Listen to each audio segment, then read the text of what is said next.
I repeat, Ruiska Panta is a staff nurse at Nepal Police Hospital and a sub-inspector of police. She hails from Gorkha and is dedicated to healthcare and services. Let's welcome her on stage, Miss Ruiska Panta.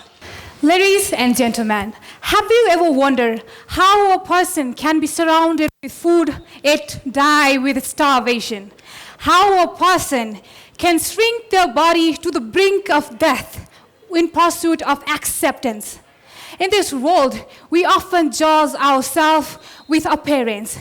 Beauty is weighed in kilograms, and our self-worth is tied tightly to the shape of our body. And unfortunately, so many people disappear slowly, fading away, unseen and unheard. Welcome to the sad reality of anorexia nervosa. What? Anorexia nervosa? I know this could be the very first time that you've ever heard of this term. So I'm standing right in front of you to tell you what it exactly is.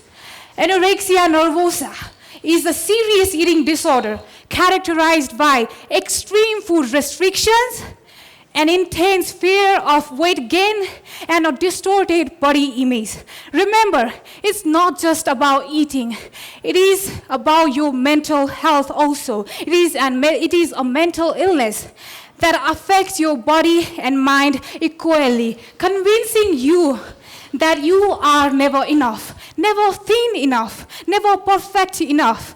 And it tells you lie that food is your enemy, and tells you and convinces you that shrinking your body weight will help you, relieving the weight on your chest. The tragedy is that this illness does not just steal your weight, it steals the joy, health, relationship, and for too many, their life itself. According to WHO, eating disorders can affect 9% of global population, and anorexia nervosa stand out deadly with a mortality rate of 10%, often due to suicide or other medical complications. And research show that many more people are having anorexia, and especially in the age group of 12 to 25. And remember, it is not just limited to one gender. Yes, women suffer more, but to the men. They suffer in the silence and in the fear of stigma. But why do we suffer? A person who has a history of childhood trauma, body shaming, bullying, and toxic family relationships are more prone to this illness. But the major causes are our society and the social media. Every person we meet, every reel we scroll, every social media influencer we follow, they only talk about one thing: beauty. You look beautiful only if you are thinner and if you have a flat waist. And trust me, I fell victim to it. I was always overweight growing up, and when I entered college, I hated myself. I hated the way I looked. I hated the way people made me realize that I would look more beautiful if I could lose more weight. And I tried everything. I starved myself for weeks, and then I lost my self-control and overate until I could no longer recognize myself. And thankfully, I'm doing completely fine right now, but this is not just my case. I'm representing everybody who has had the same similar situation, or even worse than this. And the scariest part is that people who suffer from this don't even know that they actually suffer. And our society don't even regard eating disorders as a problem. Rather, they see it as a problem. So now, what can we do about it? We know about it. We know people don't eat. We know people get weak and their bones become brittle. Their heart slows down. They feel the need to lose more and more weight, even though they are already thinner. And now this is a time for us to speak up. Let's raise awareness until everybody in the corner knows that anorexia nervosa is a real threat.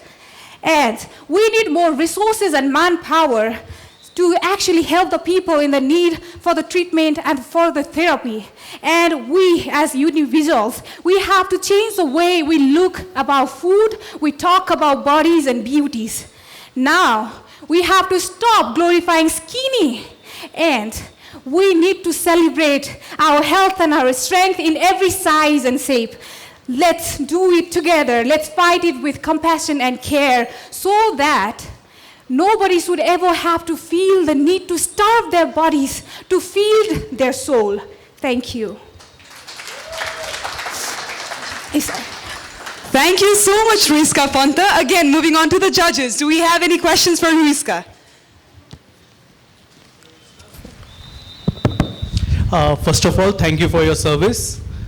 And my question to you is, as a country, Yes. we are facing malnutrition because of hungerness. Exactly.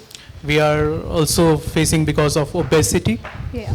And we are also facing because of what I learned today is called anorexia. Anorexia. Anorexia. Yeah. Okay. So how we should collectively create this food awareness or nutrition awareness among the youth and old of the country, and what as a social engineering we should all start so that we can fight this problem together.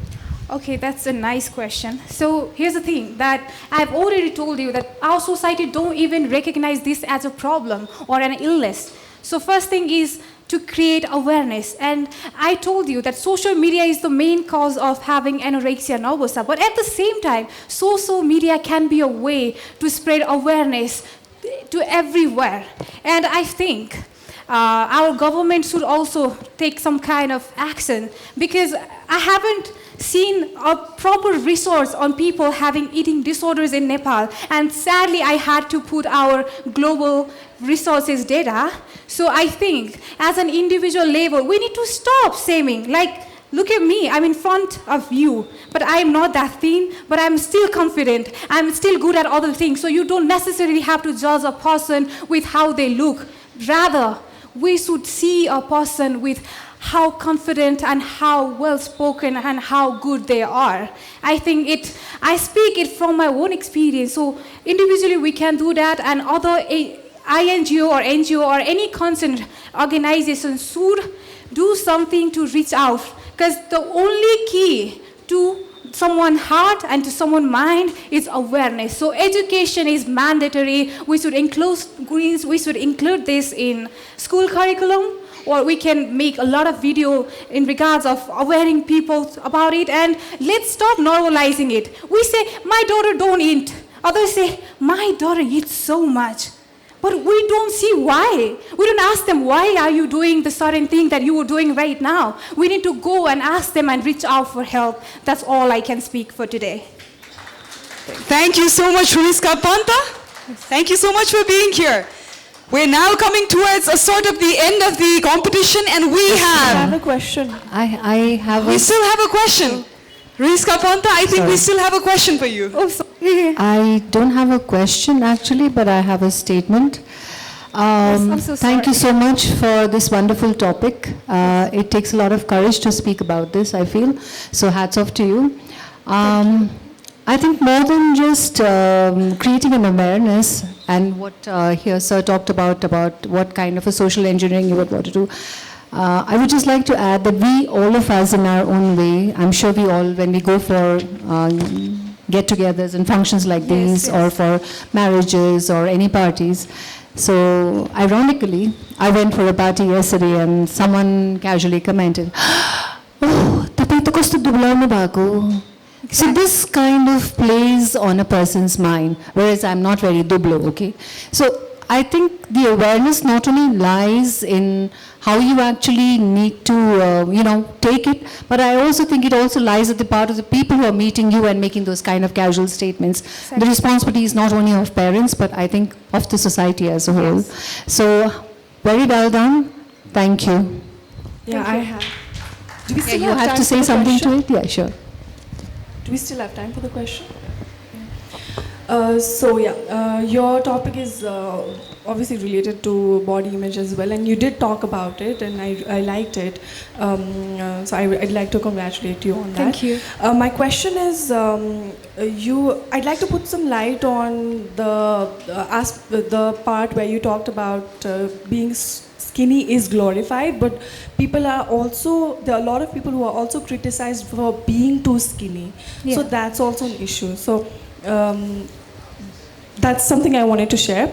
The question I have for you is a rather very personal question and a simple one. You said that you also had body image issues, and I just wanted to ask, how did you overcome the body image issues that you have relatively? I wouldn't say whether or not you have overcome it completely, but how did you, what helped you overcome it? Thank you very much for this question, because I love to share my own experience. So what happened was I was always overweight, and until I was in school, nobody really cared about my appearance. It's because I was expected to just study, stay at home. Then I went to college. My friends started to, judge, like, she is beautiful, but she would be more beautiful. Even my own best friend said that. And I was, I think, 14 or 15, and then I started worrying about my weight. And then I would go home, sometimes do not eat for weeks. And then I don't know where do I get that urge to eat all that thing that I didn't eat for 7 days. So that's how I resorted to not eating and then excessively eating. But as you guys already know, that I belong from a medical professional. So what happened was I got to learn this in my college. So that somehow helped me, that it's okay. And if you eat too much, or even if you don't eat much, both of them are a problem. I know you should be worried about the weight you have, but is it normal to do such dieting and into such extent that you are putting your life in threat? So I somehow managed to convince myself, and my mom has the greatest role into it. I would go to home, and then one day, Mom, I'm not eating anything. The next day I'd come, Mom, I'm so hungry, can you please make me plates of food?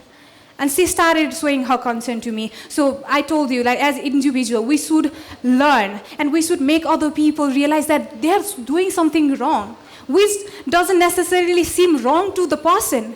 But as outsider, we are looking at them and we see there's something abnormal going on. So that's how my mother, somehow managed to tell me that, please don't do like this. Eat in normal portion. Even if you are hungry today, just eat as much as I give you. My mom killed my temptation to eat, and also at the same time, when I told her that I don't want to eat, she insisted me that you rather do some kind of healthy dieting, like eat something in 1800 or 2000 calorie, like the healthy way. There are so many ways that you can reach your desired goal in a healthy way. So that's how I overcame, and I used to watch a lot of motivational and speaking, because I love speaking, so I used to watch them, and somehow I felt that I need to, stop doing what I was doing. And now I feel I'm not skinny enough, but also I feel healthy, and I'm okay with whatever I look. And I'm glad that I made it here with the confidence and with the experiences and story I carried. Thank you.